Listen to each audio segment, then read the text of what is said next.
Boa tarde.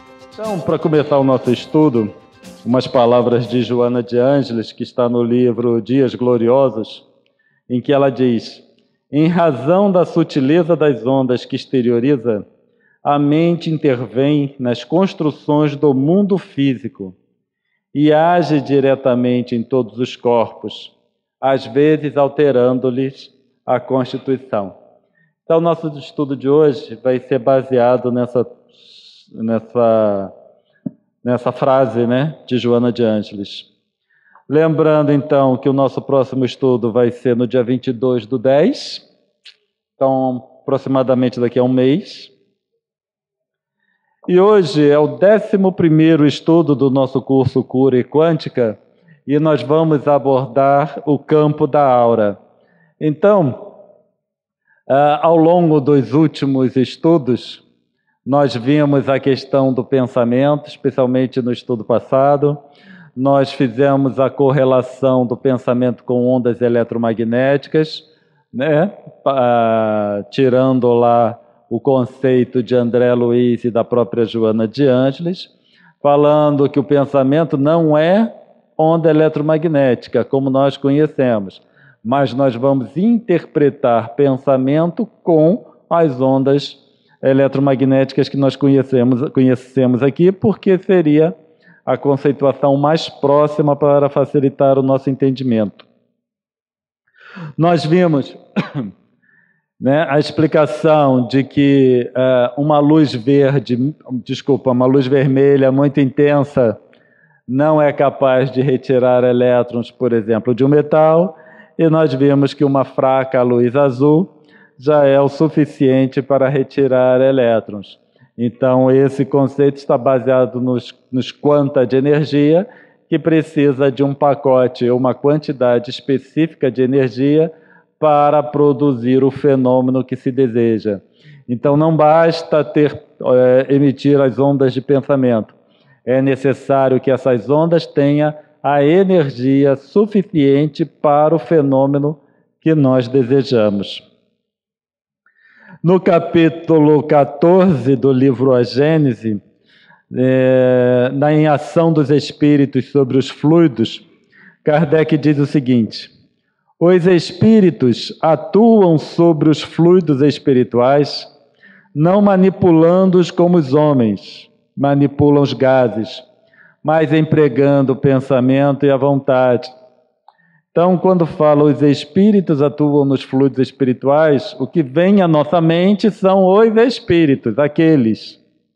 Mas nós somos espíritos também, então isso aqui é válido para nós também.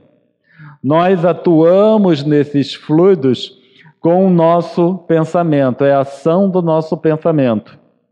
Então, pelo pensamento, eles imprimem aqueles fluidos tal ou qual direção, os aglomeram, combinam ou dispersam. Organizam com eles conjuntos que apresentam uma aparência, uma forma, uma coloração determinadas. Mudam-lhes as propriedades, como um químico muda dos gases. Então, nós, como espíritos, atuando no fluido, nós podemos mudar as propriedades desse fluido. E nós vamos atuar através do nosso pensamento. E aí, como isso acontece? Nós vimos no estudo passado que um pensamento ele é composto de duas componentes. Desculpa, composto de duas componentes, mas foi o que saiu. Então, são duas componentes. A componente que é a informação e a componente que é a energia que vai promover o fenômeno em si. Então, se nós emitirmos ondas de pensamento com a informação adequada, essa mudança de propriedade vai ocorrer numa direção adequada. Se a informação não for adequada, essa mudança de propriedade também não será adequada. Então, são processos bastante diretos em que nós vamos verificar que esse fluido vai repercutir o conteúdo dos nossos processos mentais, certo? É como se fosse um espelho. Nesse livro Inteligência Espiritual, de Dana Zohar é uma médica física, e ela escreveu vários livros, né? E esse que a gente pegou essa referência é Inteligência Espiritual. E ela apresenta um quadro sobre as ondas cerebrais. Não é pensamento, é ondas cerebrais. Mas por ondas cerebrais, nós vamos fazer uma correlação com as ondas de pensamento. O pensamento ainda não se consegue medir. As ondas cerebrais se consegue medir, porque é decorrente, essas ondas cerebrais, é decorrente do funcionamento dos neurônios. Então, os neurônios, eles se comunicam, o cérebro, certo? Se comunica, ou flui comunicação no órgão, que é o cérebro, por dois processos diferentes. Um deles é a própria vibração dos neurônios, decorrente do fluxo de corrente elétrica. Então, esses neurônios vibram. Como esses neurônios vibram, eles promovem um campo eletromagnético. Então, o que mede, e por isso está ali essa medição de velocidade, esse campo que é medido, ele é um campo magnético. E o outro processo é exatamente a descarga de um neurônio para outro neurônio.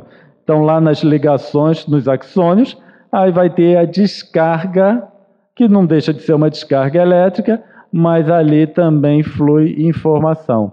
Então, o cérebro, os neurônios, as células cerebrais, eles vão promover esse fluxo de informação dentro do cérebro por esses dois processos. E aí foi verificado o seguinte: ondas de vários tipos, as ondas delta, teta, alfa, beta, gama, e a última que ainda não tem nome porque é uma descoberta mais recente. Então, as ondas delta, ele tem uma velocidade de 0,5 a 3,5 Hz. E foi verificado a emissão dessas ondas quando, no caso do adulto, né, em si, no sono profundo, ou em bebês, que é cérebro sem atividade. Então, quando a gente vai imaginar, quando o espírito, nós dormimos, vamos dizer assim, o espírito, obviamente, vai se afastar do corpo físico, e aí esse cérebro ele vai ficar sem uma atividade, certo? Uma atividade mais proeminente. Então, essas ondas é apenas para manutenção da vida. Se a gente lembra, André Luiz, que nós, no estudo passado, nós colocamos como o André Luiz apresentou as ondas de pensamento, e ele falou, então, que as ondas longas eram apenas para manutenção da individualidade. Nós vemos aqui, né, no cérebro o efeito. Então, essas ondas longas, quanto menor a velocidade, mais longa é a onda, tá? Então, essas ondas longas vão apresentar um cérebro sem atividade. Atividade como como no estado de vigília, ao contrário do estado de vigília, certo? Mas, obviamente, que o cérebro mantém o mínimo de atividade. Já na faixa de 3,7 a 7 Hz, já se percebe sonhos e em crianças de 3 a 6 anos. Então, quando nós sonhamos, passamos a emitir essas ondas de 3,7 até 7 Hz. Então, já se verifica informação passando de uma área do cérebro para outra. Então, já tem uma informação fluindo aí. De 7 a 13 Hz, já é o caso de adultos ou crianças de 7 a 14 anos. E essas ondas, elas são emitidas quando o espírito está num estado de relaxamento. De 13 a 30 Hz, já vai ser encontrado em adultos em concentração mental. Então, olhando para vocês que estão todos concentrados, vocês estão emitindo ondas agora de 13 a 30 Hz, mais ou menos naquela faixa. Quem está mais concentrado vai para 30 e quem está mais relaxado vai para 13. Estou brincando. mas esse é mais ou menos a atividade do nosso cérebro, e a onda, obviamente, é a onda que estaria fluindo do nosso cérebro em si. Depois já tem velocidade de 40 Hz, já é o estado de cérebro consciente, e o significado que foi criado a essas ondas já é de uma elevação maior. Então, é quando existe um alto significado das experiências. Então, André Luiz coloca ondas longas, relaxamento, ondas médias, já é esse estado de pensamento, atenção e etc. E as ondas curtas, quando vai para esses estados de elevação. Essas ondas de 40 Hz, Dana Zohar, ela já vai trazer para uma importância bastante grande no cérebro. E, inclusive, quando está em sono profundo, que naquele estado REM, né, RM, em que já começa uma atividade de sonhos mais intensos, então já se verifica também essas ondas de 40 Hz. E aí também se verifica essas ondas de 200 Hz, mas como é uma descoberta recente, ainda não se sabe a função dessas ondas. Então nós percebemos que o que André Luiz falou lá em 1945 por aí, hoje já se consegue verificar, porque para medir essas ondas já se estuda, já se utiliza um equipamento mais específico, né, mais aprimorado do que aquele eletroencefalocardiograma. Esse aparelho já vai trabalhar com o anterior era eletroencefalograma, esse já é magnetoencefalograma. Então já vai trabalhar com campos magnéticos, porque os campos magnéticos não vão sofrer tanta interferência da caixa craniana e inclusive do próprio cérebro. Aí eles conseguem ter uma medição mais precisa do que com eletroencefalograma. E André Luiz, lá no Mecanismos da Mediunidade, ele diz: assim considerando a matéria mental, embora em aspectos fundamentalmente diversos, obedece a princípios idênticos àqueles que regem as associações atômicas na esfera física, demonstrando a divina unidade de plano do universo. Com essa informação de André Luiz, onde ele fala que obedece a princípios idênticos, não são princípios iguais, mas idênticos no sentido de que nós podemos analisar a informação disponível, os fenômenos que nós conseguimos observar na matéria, para extrapolar para esses fenômenos psíquicos, ou esses fluidos espirituais, em que vão sofrer a ação do pensamento em si, e aí baseado nisso que a gente vai conduzindo nossos estudos. Então, André Luiz falou, né, ele vem, que nós falamos no estudo anterior, ele vem trazer a ideia ou o conceito dos átomos mentais. Uma vertente de pensamento de cientistas, inclusive alguns que ganhadores de prêmio Nobel, eles também consideram a existência dessas matéria mental, muito semelhante ao conceito que foi trazido por André Luiz.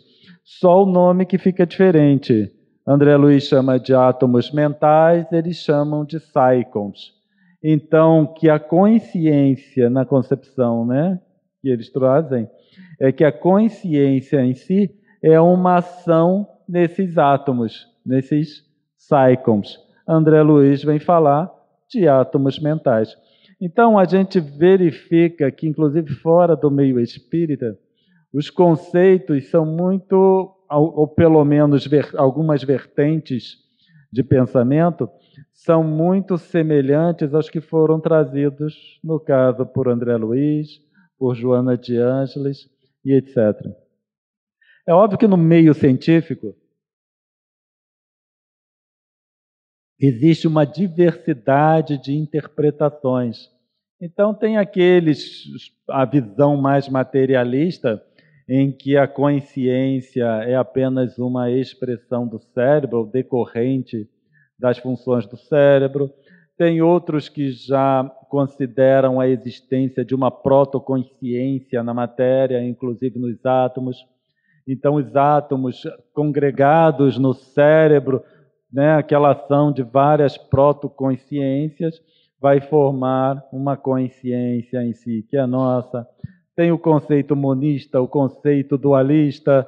Então, nós, né, para a interpretação espírita, dentre essas várias vertentes, o que é mais condizente com o entendimento espírita é o entendimento dualista de estrutura, ou de função, de propriedade, melhor dizendo. É uma vertente dualista de propriedade. Porque a monista interpreta como existindo uma coisa só. Então, é uma coisa só que abrange tudo. A dualista já trabalha com duas existências, vamos dizer assim, a matéria e o que é fora da matéria, uma mais sutil. E essa dualista, em termos de propriedade, ele já considera a origem como uma coisa só, mas que apresentam propriedades ou duas propriedades distintas. Então, quando a gente vai olhar para nosso entendimento espírita, nós temos que tudo vai sair do fluido. Tudo saindo do fluido, mas uma vai se expressar como princípio material e a outra vai se expressar como princípio inteligente. Mas a ponto de origem uma só, e você tem uma dualidade em termos de propriedade. Tá bom? Então a gente verifica que nesse meio de entendimento dos cientistas, vamos dizer assim, o entendimento espírita ele é contemplado numa dessas vertentes de entendimento. E, obviamente, cada uma tem os seus defensores, né,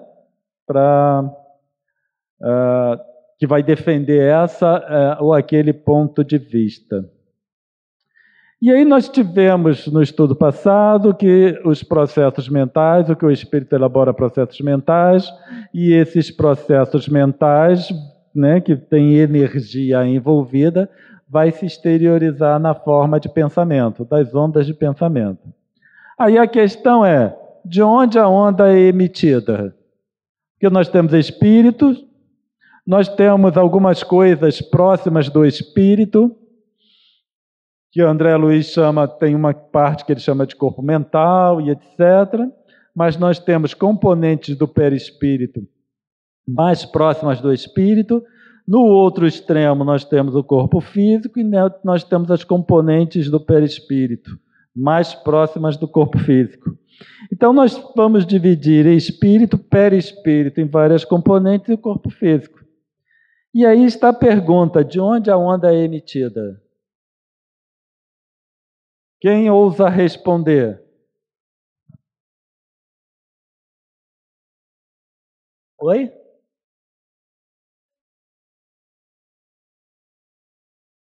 No sistema como um todo. Quem falou é espírito. Então já nós temos duas opiniões. No sistema como um todo ou no espírito? Quem dá mais? No corpo mental, 3. Não tenho a menor ideia. Então eu aceito tudo que vocês falaram. Certo? Por quê? O que acontece? A gente vai verificar a existência de átomos mentais. Esses átomos mentais, nós vamos considerar ele como fazendo parte do perispírito, como fazendo parte do espírito, já que a gente não vai ter o espírito dissociado da sua consciência, então a gente pode dissociar, não pode dissociar, não tenho a menor ideia. Por isso eu falei quem ousa responder, porque eu não ouso responder. Mas é só para a gente perceber que às vezes são várias coisas que estão envolvidas e algumas coisas a gente toma como certo, que quem pensa é o espírito, quem pensa é o espírito, sim, mas onde está envolvido o processo mental? Aí a gente vai pecar. Porque se essa estrutura é perfeita, como nós falamos lá na nossa primeira aula, o espírito enquanto estrutura é perfeita. E nessa componente psíquica dele é que acaba existindo uma certa desordem, uma desarmonia, equívocos acontecendo. E, obviamente, que o espírito não pode ser dissociado dessa estrutura psíquica. Então, da onde, o que é o quê? Certo? Então, eu não sei. Mas, de qualquer forma, essa componente passa a ser válida para nós, porque nós somos formados de espírito, todas essas camadas de perispírito e de corpo físico. Isso sou eu. Isso são vocês. Certo? Da onde a onda é emitida? Não sei. Mas eu sei sim que essa onda ela vai permear todos esses corpos. Então, no final, pouco importa da onde ela é emitida. O que importa é eu saber que toda essa estrutura é formada e mantida por essas ondas.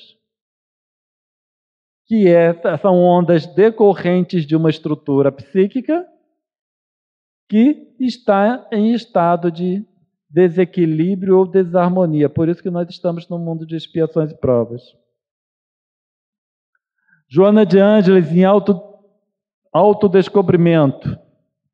O ser humano é um conjunto harmônico de energias, constituído de espírito e matéria, mente e perispírito, emoção e corpo físico, que interagem em fluxo contínuo, uns sobre os outros. Então, quando nós começamos a observar nós, enquanto espíritos encarnados, nós vemos que nós somos um sistema, interagindo uns sobre os outros componentes desse sistema. Aí a gente vai entender essas várias vertentes de entendimento que nós falamos: monista, dualista, dualista de propriedades. Porque como o indivíduo enxerga, certo? Como é que ele enxerga?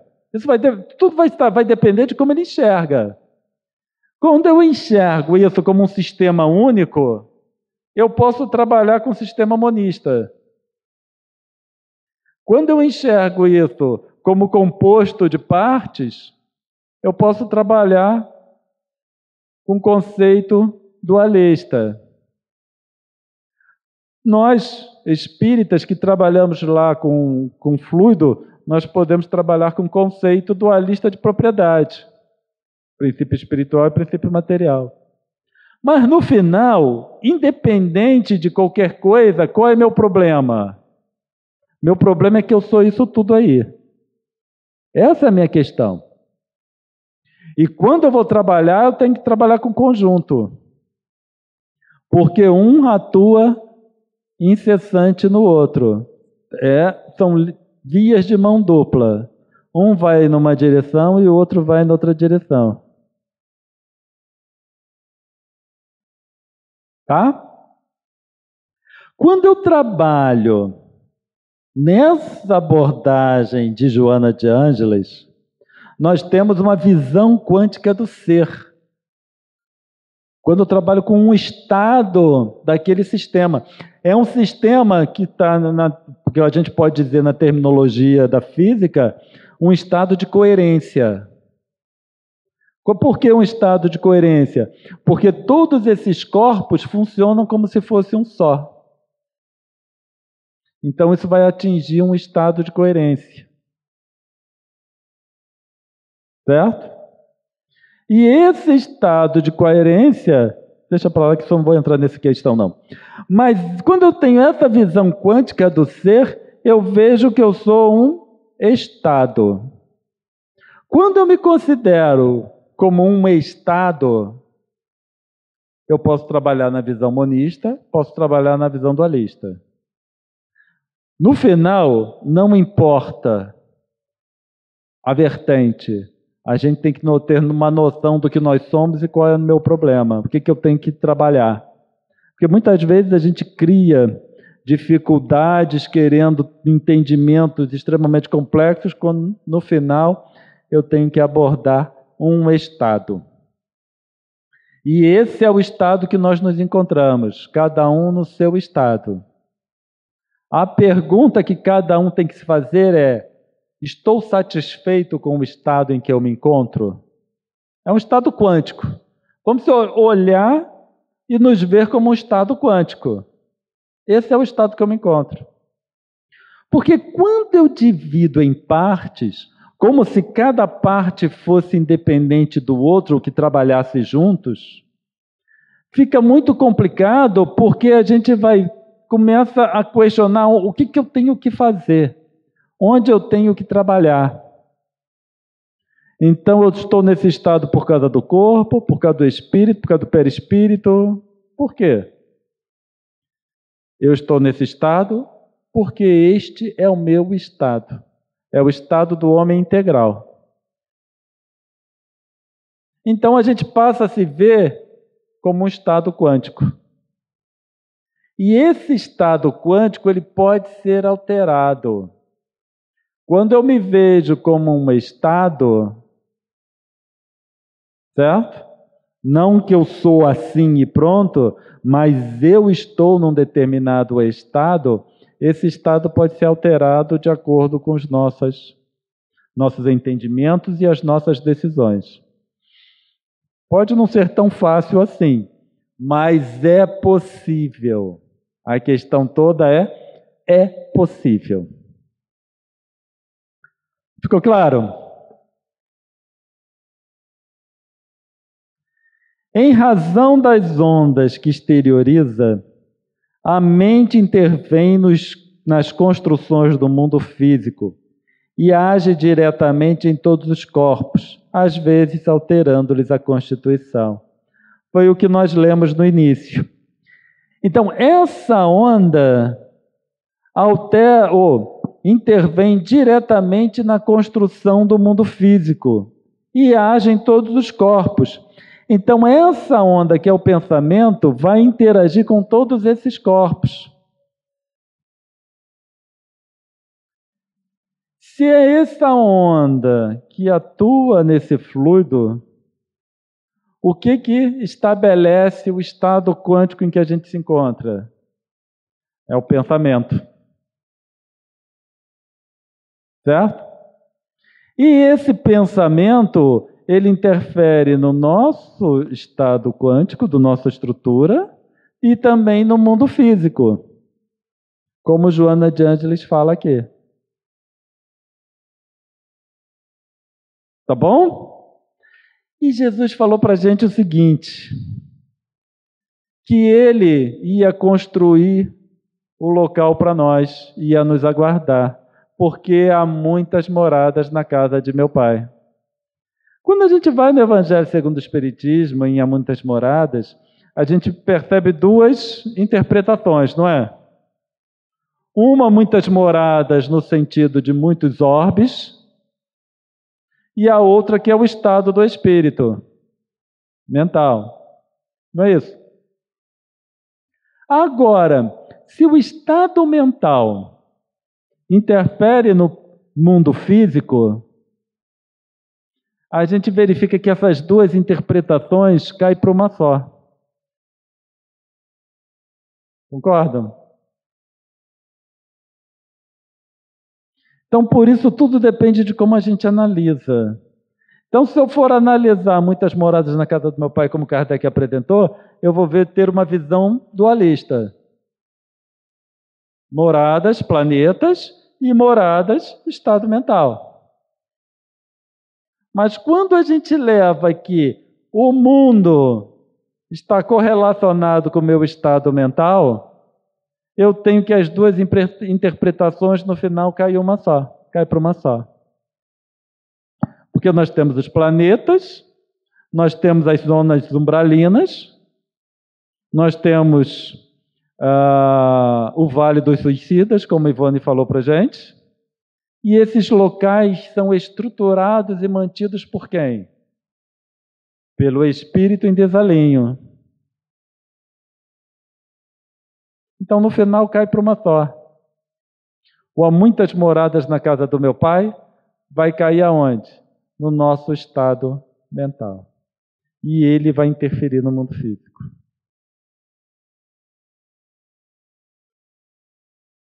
Quando a gente leva, falando em Memórias de um Suicida, de Ivone Pereira, quando a gente leva isso aí para um estado, toda essa estrutura em um estado, a gente vai entender por que o suicida entra num estado de desarmonia tão grande e ele fica revivendo o momento, como Ivone relata, né, o Camilo Castelo Branco relata, que ele fica revivendo aquele momento de uma forma constante. Porque o seu estado não foi alterado. E agora, quando a gente fala em suicida, nós temos que ver que não é suicida pronto. Existe uma gradação.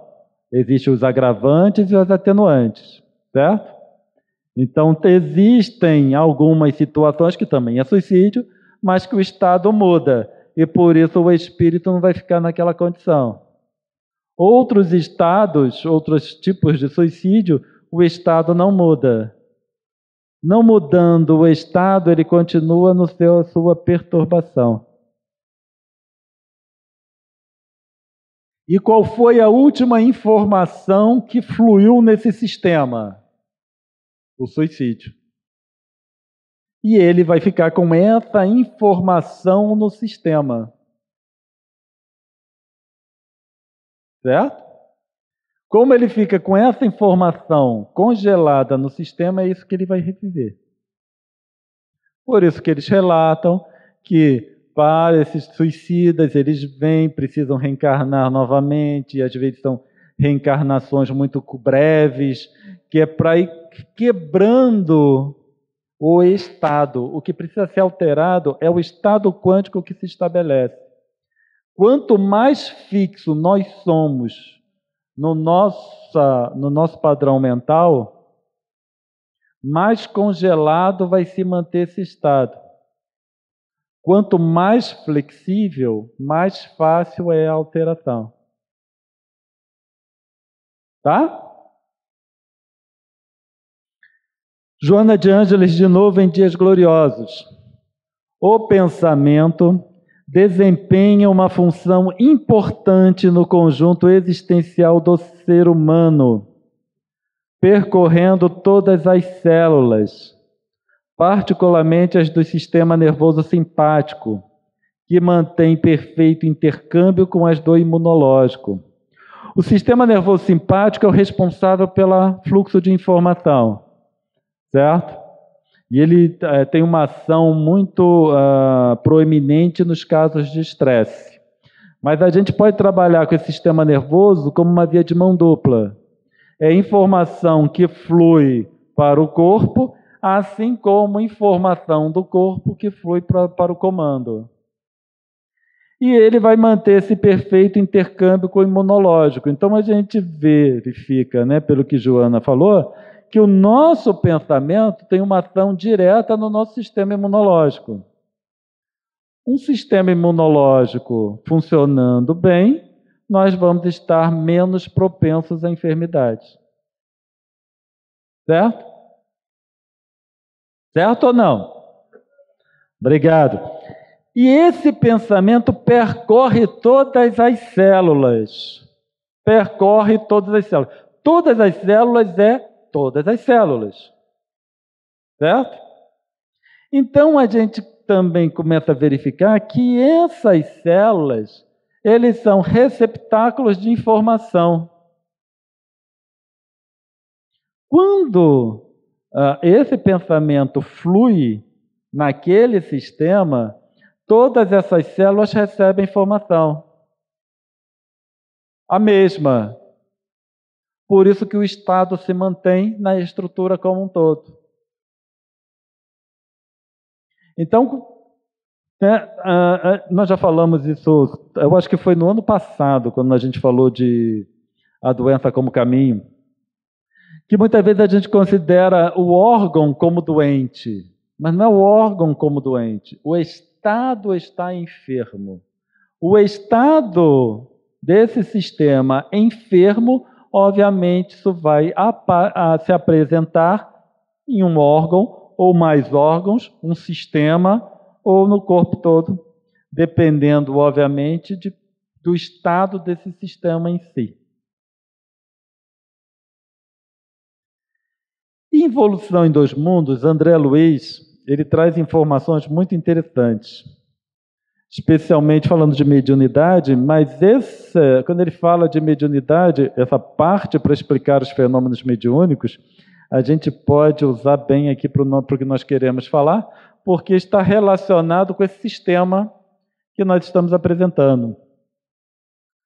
A aura humana, considerando-se toda célula em ação por unidade viva.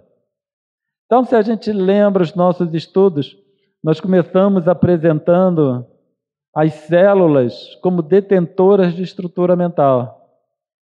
Lembram disso?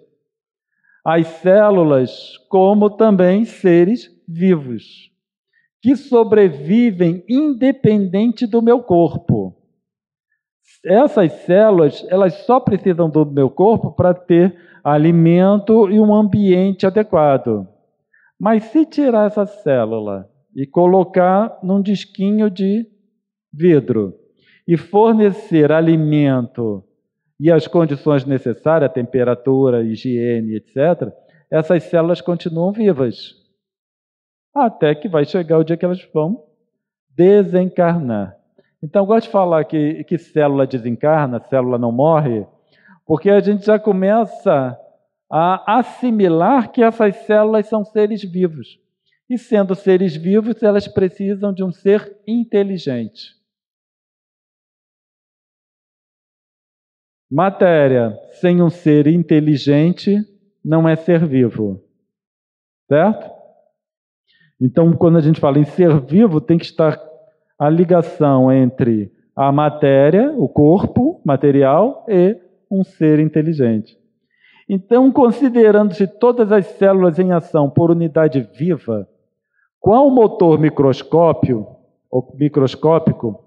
em conexão com a usina mental, então todas essas células vão estar ligadas com a usina mental, com o espírito, é claramente compreensível que todas as agregações celulares emitam radiação e que essas radiações se articulem através de sinergias funcionais. Sinergias funcionais é que elas vão trabalhando em conjunto.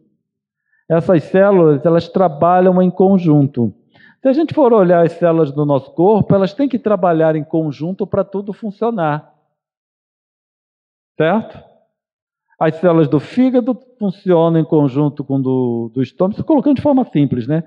Com o estômago, o rim com sangue e por aí vai. A se constituírem de recursos que podemos nomear por tecidos de força em torno dos corpos que as exteriorizam. Esse tecido de força vai ser uma aura humana. Então, quando ele fala tecido de força, o que a gente vai interpretar como aura humana? Um campo eletromagnético. E a gente também faz a correlação com aquelas ondas do campo magnético que foi medida por com vários pesquisadores, mas que Dana Zohar resumiu e colocou no livro A Inteligência Espiritual. Então, nós vemos que muitos desses campos eles podem ser mensuráveis. O que é mais físico é mensurável. Obviamente que a aura é composta de vários campos, ou esse tecido de força, composta de vários campos que não necessariamente vão ser mensuráveis ou todos mensuráveis. Então, qualquer ser vivo, apenas por estar vivo, precisa de um campo ou produz esse tecido de força no seu entorno. Todos os seres vivos, por isso, dos mais rudimentares aos mais complexos, se revestem de um halo energético, que lhes corresponde à natureza. André Luiz vai trocando, né? Então, aura humana, halo energético, tecido de força, são terminologias que dizem a mesma coisa. Então, quando a gente pega uma célula, nós vamos ter uma componente de aura da célula em si. Quando a gente pega uma aranha pequenininha, vai ter o campo de aura correspondente àquele ser. E, obviamente, todos os seres vivos apresentam esse halo energético, um campo eletromagnético associado à sua estrutura material. Apenas para a manutenção da vida já precisa disso. No homem, semelhante projeção surge profundamente enriquecida e modificada pelos fatores do pensamento contínuo. Não é que nos animais, nas células, não vai ter ação do pensamento, mas esse pensamento, que a gente chama de pensamento contínuo, vai trazer modificações à estrutura. Modificações é o quê? Vai dar qualidade. Não é apenas um campo eletromagnético. Ele tem qualidades diferenciadas, podendo ser qualidades boas ou qualidades mais danosas ou saudáveis, dependendo da qualidade que esse campo assume em decorrência do estado do espírito como um todo, né? O estado do espírito naquele sistema que nós vimos. Nas reentrâncias e ligações sutis dessa túnica eletromagnética, de que o homem se entraja, circula o pensamento, colorindo-a com as vibrações e imagens de que se constitui. Então, quando a gente elabora esses processos mentais, que são processos energéticos, e nós vamos ter a emissão de pensamento, esse pensamento circula nesse campo eletromagnético. E depois é que ele é exteriorizado. Então a gente lembra, quando nós falamos aqui uma vez, que não é só porque pensou que vai plasmar, aqueles pensamentos muito fugidios, não significa que aquilo vai plasmar, nem que vai ficar o espírito que está olhando a gente, vendo todos aqueles pensamentos passando. Mas o nosso estado mental, aqueles pensamentos que perduram no tempo, esses começam a interferir nesse campo eletromagnético. São esses pensamentos que começam a dar qualidade a esse campo. E é isso que esses espíritos que estão nos vendo vão conseguir enxergar no nosso halo energético, na nossa aura. Kardec, ele colocava tudo como perispírito, né? André Luiz que veio trazendo, fatiando o perispírito em aura, corpo mental, duplo etérico e por aí vai. Então, se a gente for olhar lá na terminologia de Kardec, essa aura faz parte do perispírito e a gente vê no Livro dos Médiuns, se não me engano, que os espíritos leem nos desencarnados, é no perispírito o que o indivíduo pensa ou o que o indivíduo é. Tá bom? Aí temos, nessa conjugação de forças físico-químicas e mentais, então nós temos, na nossa estrutura do nosso sistema, conjugação de forças físico-químicas. É decorrente dos processos físicos e químicos da nossa organização física e perispiritual. Certo? Só para haver essa manutenção, esse funcionamento, já tem um campo eletromagnético base. E aí vai juntar com essa conjugação das forças mentais. Essas forças mentais é que vai dar qualidade nesse campo eletromagnético, que não necessariamente vai ser homogêneo. A aura humana, peculiar a cada indivíduo, interpenetrando ao mesmo tempo que parece emergir dele, à maneira de um campo ovoide, não obstante a feição irregular em que se afigure. Então, como é que nós vamos imaginar esse halo? Não é apenas no nosso entorno, mas inclusive através. Surge e atravessa. Todo mundo já brincou com ímã, e aí botava um preguinho em cima da mesa e o ímã embaixo, que aí o preguinho se movimentava? Então, esse campo magnético ele é capaz de atravessar a matéria. A matéria não impõe um impedimento. Então, o campo magnético do ímã ele atravessa a matéria da mesa. Esse campo é semelhante. Ele tem a sua formação nas nossas estruturas celulares, mas também sai, obviamente, e interpenetra. Então, não é que nós estamos imersos como numa piscina, né? A gente entra na piscina, no nosso entorno tem água, ou no nosso entorno teria aura. Essa aura atravessa o nosso corpo físico. Ficou clara a imagem? Conseguiram formar a imagem? De um campo surgindo e atravessando esse nosso sistema, né? Espírito, perispírito, corpo físico. Uma célula, ele não é simples. Às vezes a gente fala, não, mas numa célula tem um ser inteligente. Por quê? A gente pensa que uma célula é pouquinha coisa, é uma célula. Mas uma célula é extremamente complexa. Quando a gente vai olhar a estrutura de uma célula, nós vemos que existem, esse aqui são só alguns, componentes dessa célula. E essa, que eu não vou, obviamente, ler, mas toda essa estrutura, ela é necessária para manter a célula viva. Porque essa célula não é um pedaço de pedra, não é um pedaço de metal. Quando a gente vai para um mineral, para um metal qualquer, a estrutura cristalina ela é bem organizada.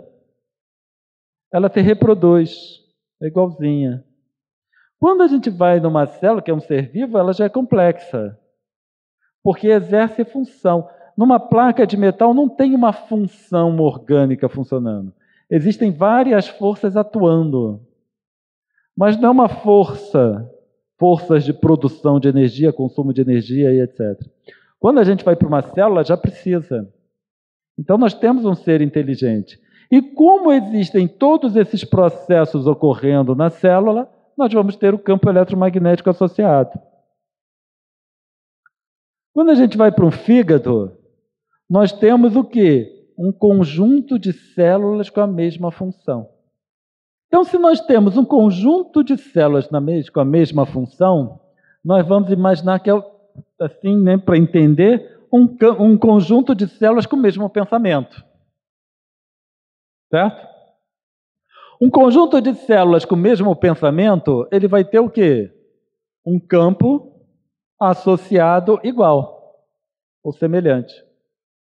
Então, nós podemos ter um campo eletromagnético da célula, para ver a nossa aura do que ela é constituída. O campo eletromagnético de cada uma das nossas células. Essas células se organizam em órgãos. Então, cada órgão vai ter um campo eletromagnético associado, com a informação particular para o funcionamento daquele órgão. Nós vamos ter os vários sistemas, que são um conjunto de órgãos para formar um sistema. Então, eles vão estar também com informação semelhante, embora órgãos diferentes, mas para uma mesma finalidade. Estou fazendo claro? Então, quando a gente tem um sistema digestivo, nós temos uma série de órgãos para uma mesma finalidade. Então, esses vários campos eletromagnéticos de cada um desses órgãos precisam se associar de alguma forma para que o sistema funcione como esperado. Só que todos os nossos sistemas, sistema nervoso, digestivo, respiratório, Todos eles precisam trabalhar em uníssono para manter o corpo como um todo. Então, quando a gente fala de corpo humano, nós vamos ter um somatório, agora, obviamente, que o todo é maior do que a soma das partes. Quando eu falo somatório, não é só somar um mais um mais um mais um, né? Que o total é mais do que a soma das partes. Mas a gente vai ter um somatório de todos esses campos eletromagnéticos para nosso corpo físico se manter funcionando. Certo? Complicado? Oi? É complicado? Então vamos complicar mais. Quando a gente pensa que já chegou, então nós temos aí a nossa aura, que é a combinação dos átomos energéticos das células, órgãos, conjunto de órgãos e do pensamento. Agora nós somos um sistema. Eu não sou só corpo físico, eu sou um sistema constituído de vários corpos. Já que corpo físico, perispírito, se ligam molécula a molécula, etc, etc, que o corpo físico é uma representação do perispírito, eu preciso ter, pelo menos nas camadas mais próximas do corpo físico, uma representação do corpo que ele vai estruturar. Então, o corpo físico é uma representação da primeira camada do perispírito, que por sua vez vai ser uma representação da segunda, terceira. Agora tem esse tracinho, porque em algum momento essa estrutura vai se modificando, até chegar no espírito. Então, nas camadas mais profundas, como é? Não sei. Mas eu já tenho tanto problema para entender isso aqui, que eu não vou me preocupar agora com isso aqui. Então, nas camadas mais externas do perispírito, nós temos uma constituição também orgânica. Meu corpo é formado de células, não é? Meu perispírito vai ser formado de quê? Perispírito das células. Célula desencarna. Lembra que nós falamos? Célula desencarna. Então, no nosso corpo, nosso perispírito, pelo menos nas camadas mais externas, mais próximas do corpo físico, vai ser formado de perispírito das células. Que André Luiz, ele relata isso e diz que é a feição de colóides. Colóides que ficam, não decantam, eles ficam flutuando. Então, essas camadas também vão precisar dos seus campos eletromagnéticos associados.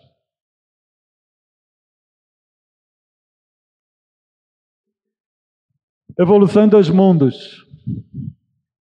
Muitos comunicantes da vida espiritual têm afirmado em diversos países que o plano imediato, a residência dos homens, já é subdividido em várias esferas. Assim é, com efeito, não do ponto de vista do espaço, mas sim sob o prisma de condições, qual ocorre no globo da matéria mais densa, cujo dorso o homem pisa orgulhosamente. Então, quando a gente vai nessas camadas, nós não vamos entender uma sobreposta à outra, mas cada uma se expressando em uma das condições, nas suas diferentes condições. Então, nós passamos a dar uma outra dimensão a esse sistema, não apenas tridimensional, mas a gente começa a dar uma outra dimensão quadridimensional para esse sistema. Não estou incluindo o tempo nesse quadridimensional, tá? Estou falando só em termos de espaço mesmo, porque aí nós vamos ter um circuito tridimensional aqui e as suas várias camadas. Então vai ter uma outra componente quadridimensional nesse processo.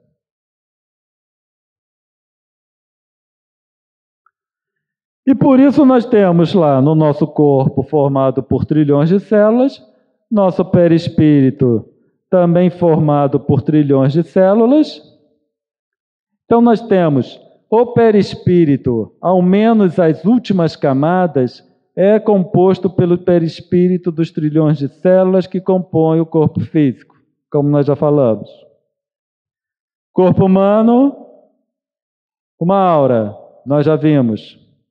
O sistema, como vai ficar o sistema como um todo?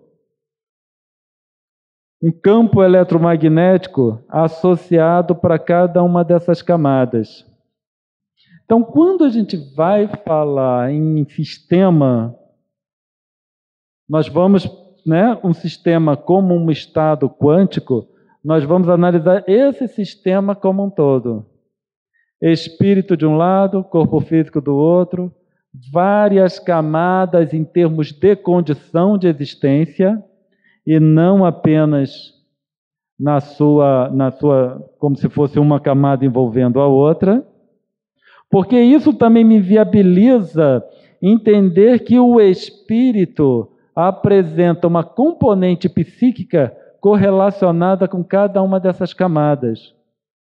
Por isso, quando a gente falou da onde a onda é emitida, não sei, não ouso responder, porque cada uma dessas camadas vai estar relacionado com processos psíquicos bem definidos, que interagem todos entre si. São iguais, mas são diferentes, ou são diferentes, mas são iguais, depende do ponto de vista, mas interage.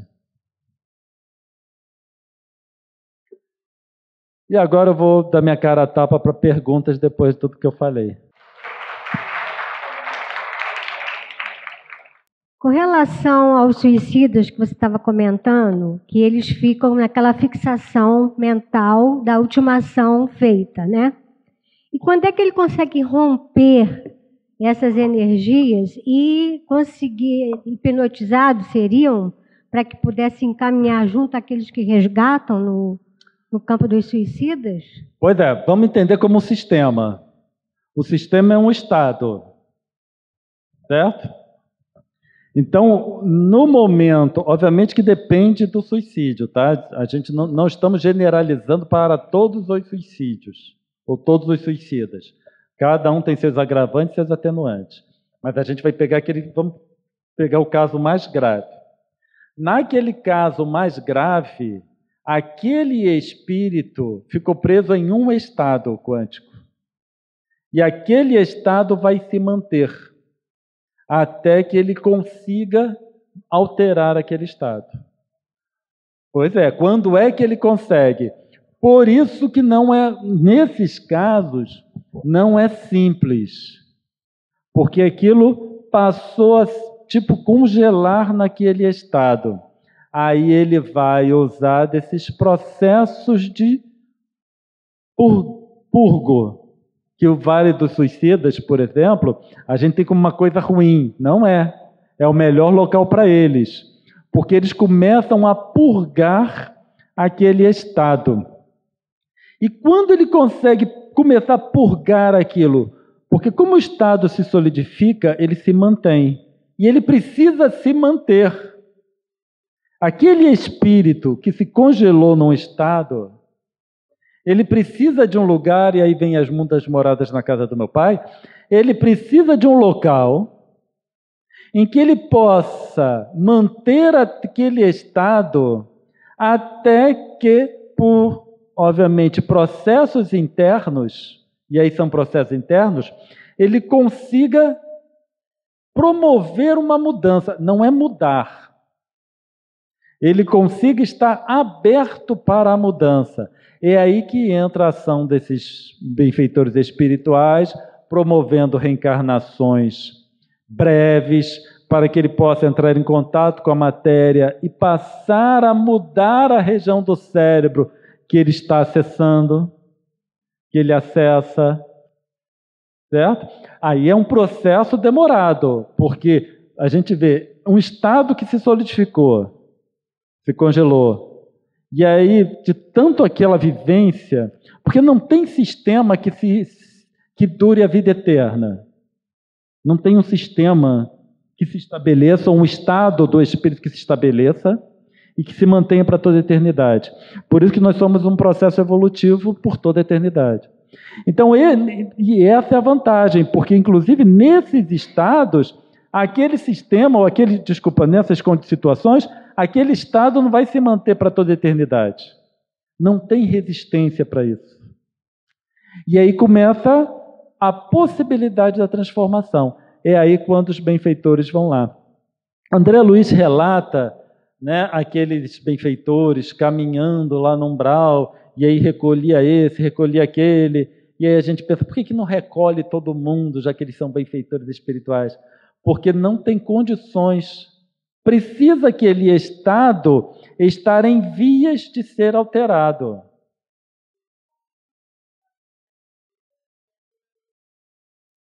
Se nessa situação o fluido vital estaria nessa componente. Sim, porque todos precisam de fluido vital para a manutenção da sua estrutura física. E não, o fluido vital não tem esse efeito. Eu não sei se é o caso, mas a sua pergunta pode ser decorrente do fato de que, no meio espírita, alguns falam que aquele fluido vital precisa ser gasto. Que o indivíduo ia viver 70 anos, se suicidou com 50, tem 20 anos de excesso de fluido vital. Não, não tem nada a ver com isso. Mas eu preciso de fluido vital? Preciso. Eles precisam de fluido vital? Precisam. O perispírito precisa de fluido vital? Precisa. Mas não é que ficou gasto, ou precisa gastar um fluido de excesso. Não. É o estado que se mantém.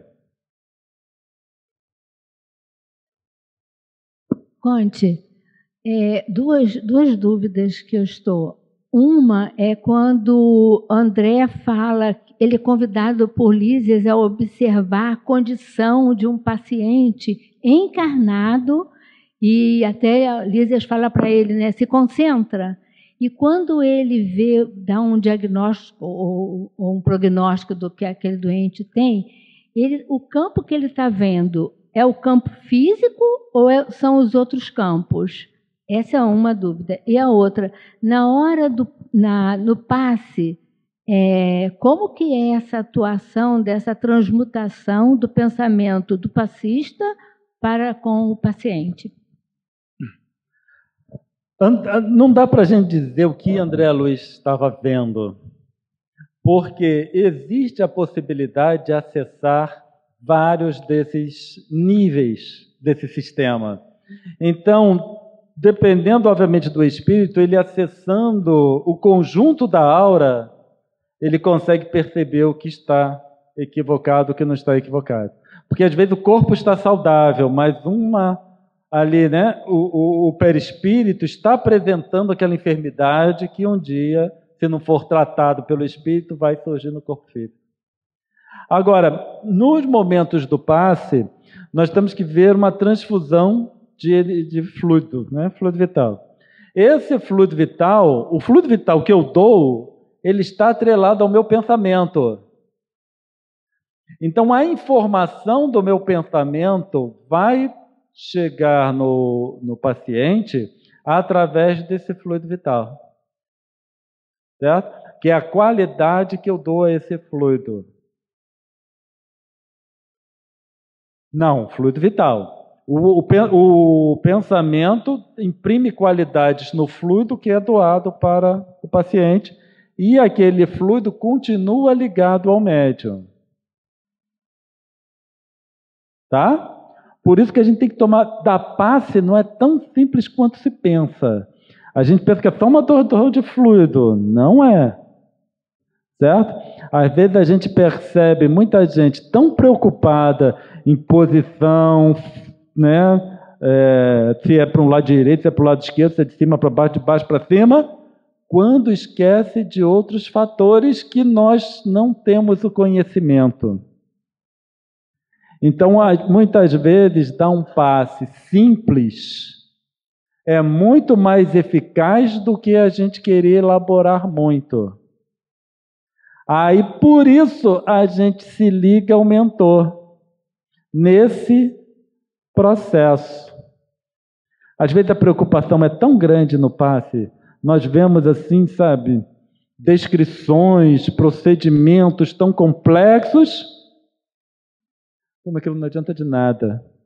Porque o pensamento, muitas vezes, eu estou preocupado de cima para baixo, de baixo para cima, de direita para esquerda, para esquerda para direita, e eu fico preocupado com aquilo.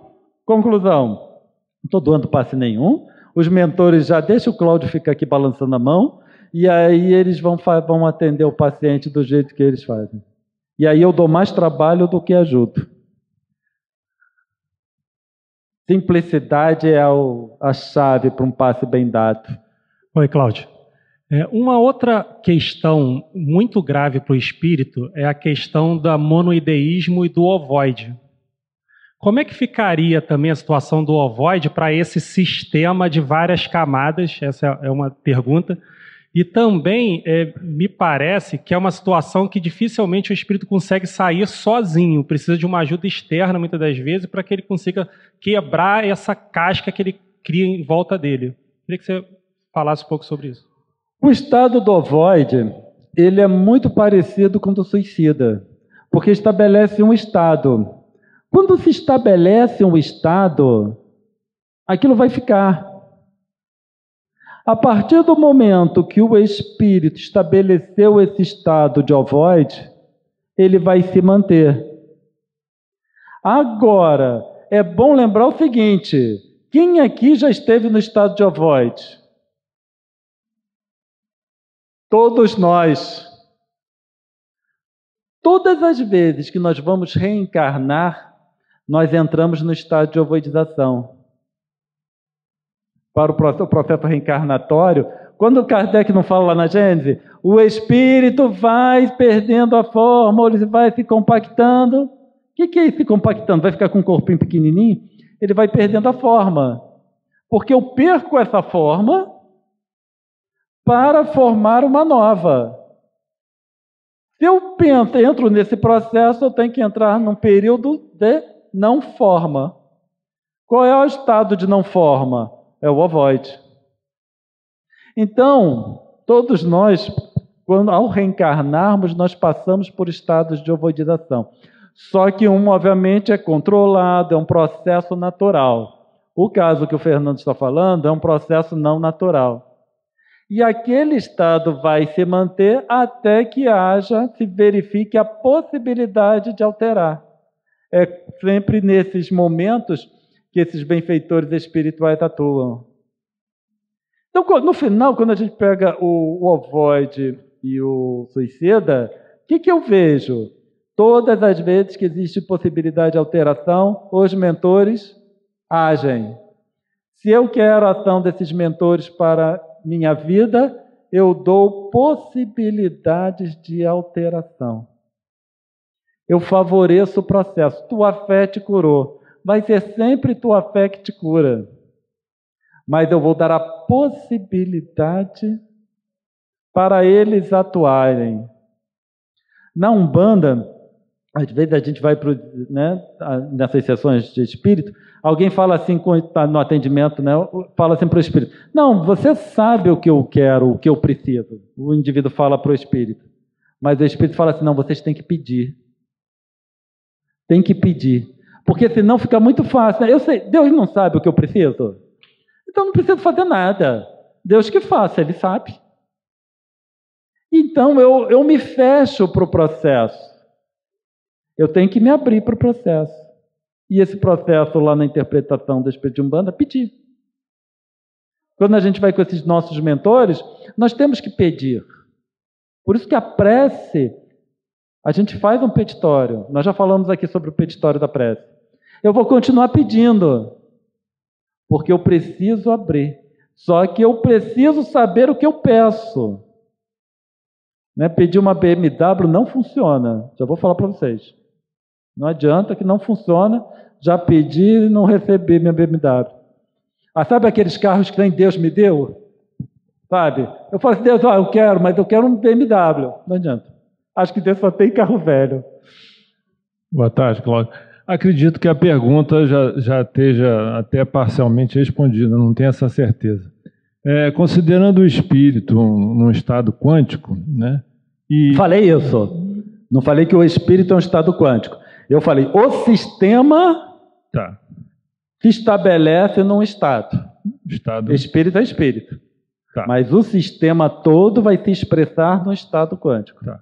E estando nesse estado, e querendo, evidentemente, considerando-se em evolução, objetivando uma evolução, pensando numa reforma íntima, e através de um peditório, tentando impregnar o fluido de maneira positiva, e considerando que não sabemos de onde a onda vem, né? Como é que se processaria essa reforma, essa evolução, nesse emaranhado de ondas sem uma origem definida?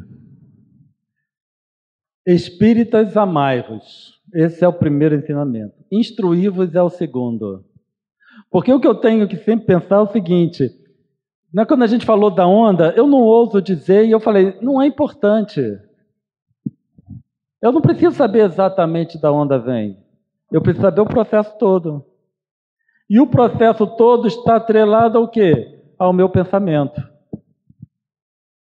Então eu vou trabalhar nos meus processos mentais para ter processos mentais adequados, que a emissão de pensamento vai ser adequada, e com isso aquele meu sistema vai estar o mais adequado possível para o estado que eu me encontro.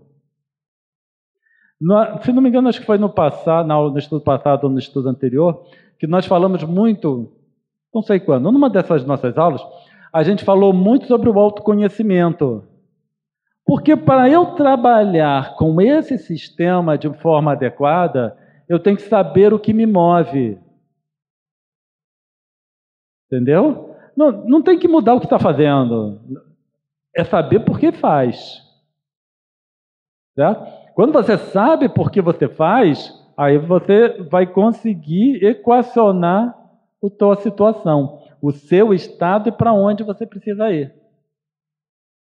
Obviamente que você não consegue saltos bruscos, você vai trabalhando, né, cada elozinho até um dia chegar na condição de espírito puro. Como o processo evolutivo ele se estende para toda a eternidade, não adianta ter muita pressa. O que importa é nós, pressa de chegar, né?